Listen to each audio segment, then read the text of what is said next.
Hello and welcome to Craft with Ronnie. I'm Ronnie Johnson, an independent Stampin' Up! Demonstrator, and today I'm here to bring you another video for Techniques Tuesday. Today's technique is called Joseph's Coat, and it's a really fun technique. We're going to start out by putting something down to protect our work surface. I'm just going to use pieces of grid paper that Stampin' Up! Offers. You can see I've been working on this technique already. I'm going to grab a piece of paper. This is basic white cardstock, and it's cut, and I will have all the measurements for the card and each piece of it on my blog. I'm going to start out with 5 different colors of ink. I have Lost Lagoon, Lemon Lime Twist, Orchid Oasis,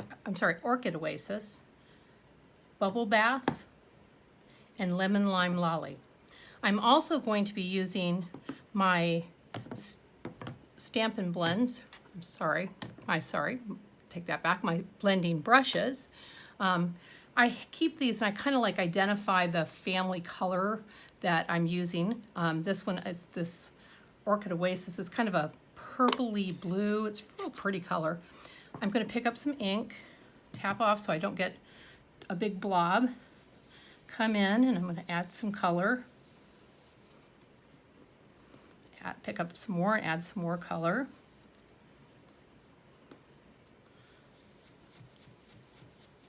You see I didn't tap off there, so it kind of got a little intense there, but that's okay. For this technique, it's not really going to be that big of a deal. I'm going to do this in about 3 different spots with this color.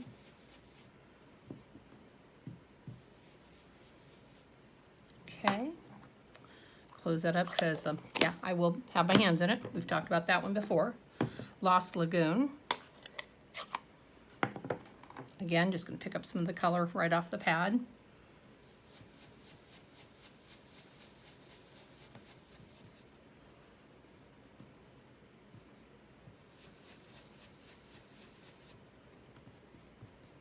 Kind of identify where I want to go with the color, and then I come back and kind of add some more to each of the spots.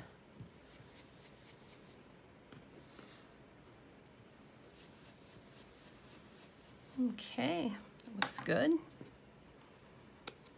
And you can see I'm going from my darkest hue to my lightest hue and working my way down through the colors. And I'll show you here in a little bit when we get to the last color why I like to do that. Again, pick up some more ink, a little bit of it off. A little bit there, maybe just a little here, and then let's get up here in this corner.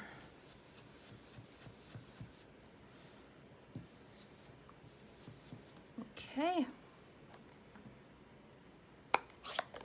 that was the Lemon Lime Twist. Now I'm going to grab this pretty Bubble Bath. I really like this new pink. Just came out in the new catalog. It's a really pretty pink. Again, grab some more of my ink.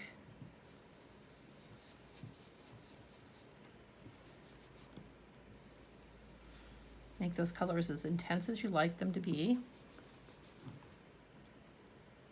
Intense isn't bad in this case.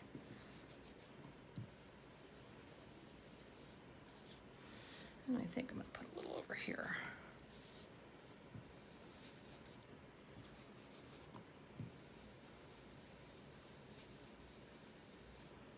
Okay, that looks pretty good.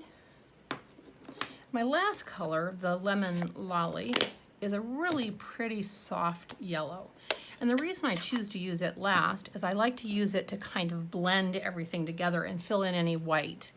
So I'm going to pick it up where I obviously have white, but then I'm just going to kind of carry it around my card base, add it where I think it needs it.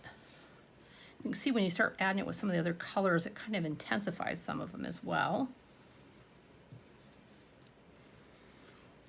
When I'm satisfied with it, I'm going to set it aside. This is the hardest part, is to set it aside and wait for it.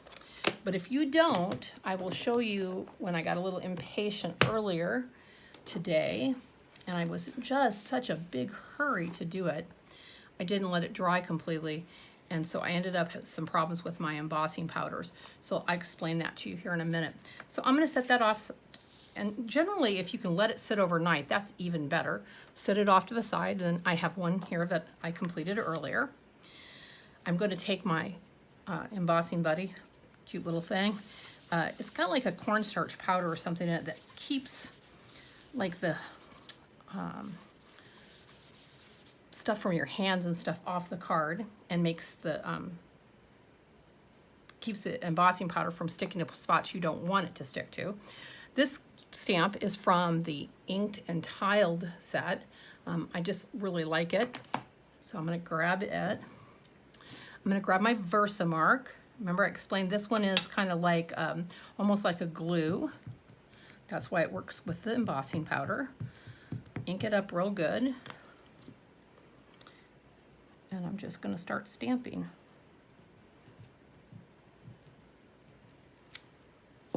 Ink it again. Now it's really hard to see, not only on the camera, but for me even. So you just have to kind of be careful where you're going. Move the card around. Make sure you don't overlap your stamped images. Now at this point, I kind of like to go ahead and grab my embossing powder. Since I have about half of the card base done, go ahead and grab that and start adding the embossing powder. What that does for me is it allows me, as I stamp the other side, to be able to see where this side starts and stops. It's really hard to see on camera, but it picks that up. Leaves a little film of white where I inked. So now that I can see that, it gives me a little bit better idea of where to go with the next set of stamps.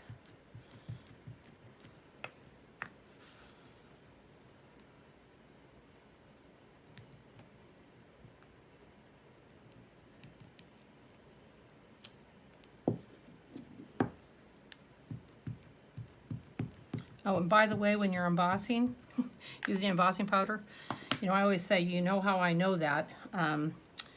Don't leave your ceiling fan on. It's just not a good mix. I use a ceiling fan all the time in my craft room, and yeah, it can be quite a disaster. That powder is super fine. It's one of the reasons it works so well, but also one of the reasons you don't want the fan on.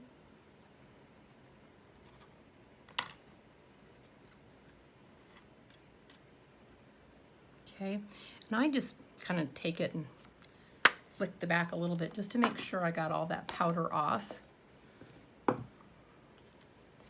This is clear embossing powder that I'm using because that's what we want. We want a clear image. Okay.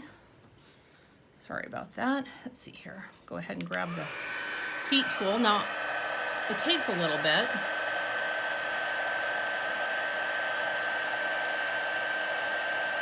And I'm not sure that the camera will pick it up, but it melts the embossing powder.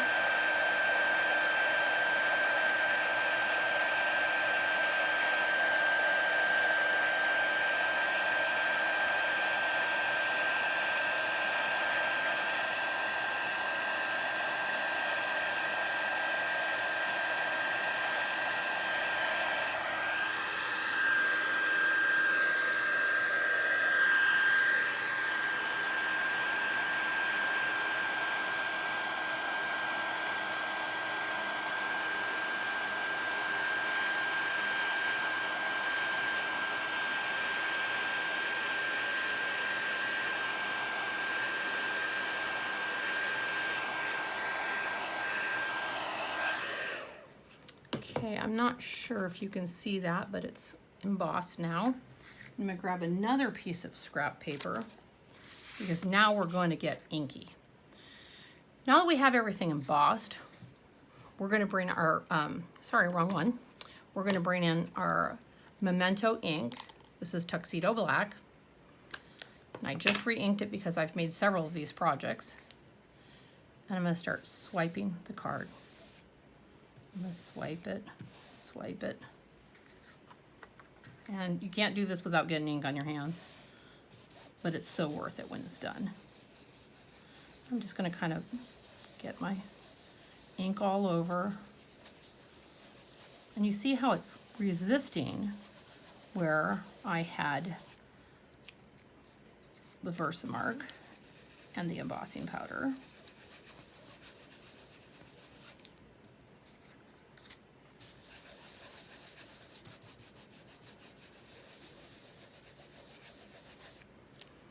Sometimes you want to turn your pad a little bit, give it some fresh ink.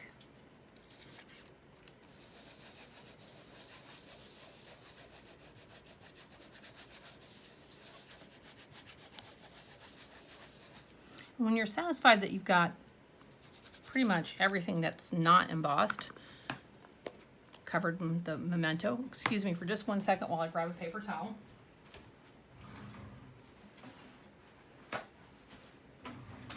Reminded myself I needed that right before I started the video, but of course, you know, I forgot.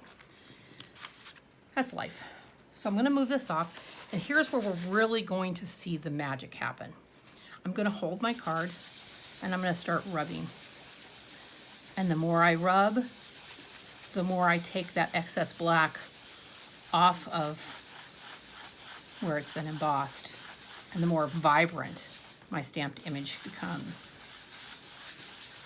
You just keep working this until you have the effect you want. After you've done this, if you feel like you've got some spots that you would like to have darker, you can always go back in with more of the memento. I'm going to go ahead and show you the finished card. And like I said, all the measurements will be on the blog later this afternoon. Got something on it. I'm going to give away my age a little here. This is very reminiscent of when I was a young teenager and that black velvet painting was all the rage. It has that same kind of a look. And I'm going to show you with another stamp set. This is a retired stamp set, but you can see the difference. This one was more detailed, and this one was less detailed. So the more the detail, the more of the colors that come through.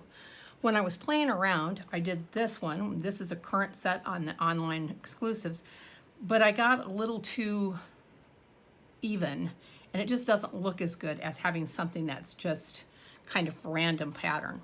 So I think it turned out pretty well, and it's a really neat technique. It's fun. You should go through your stamps and see what you have and take a look, see what you think might really lend itself to this technique. I hope you enjoyed it. And again, the technique is called Joseph's Coat. And as always, have a wonderful week and happy crafting.